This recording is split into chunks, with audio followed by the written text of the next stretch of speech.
Hello guys, आज मैं chocolate cake बना रहा हूँ और बहुत ही मजे का है। आपने मेरी रेसिपी जरूर ट्राई करनी है और फीडबैक देना है।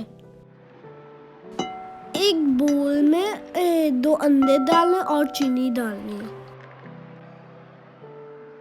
फिर मिक्सर से 2 मिनट्स बीट करें। 2 मिनट्स के बाद सॉफ्टन बटर डालना है। 2 मिनट और बीट करें। जब अच्छे से बीट हो जाए तो मेल्टेड चॉकलेट डालना है।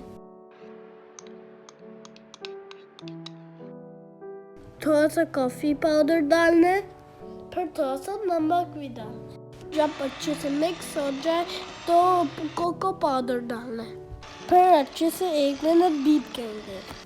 अब लास्ट में हम मैदा डालेंगे। फिर बहुत अच्छे से मिक्स करेंगे।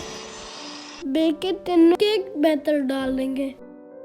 प्री हीटेड ओवन में 15 से 20 मिनट तक 180 डिग्री पर केक को बेक करें। केक को 4 से 5 घंटे ठंडा होने दें। देखें ना, रेसिपी इतनी इजी है तो ज़रूर ट्राई करनी है।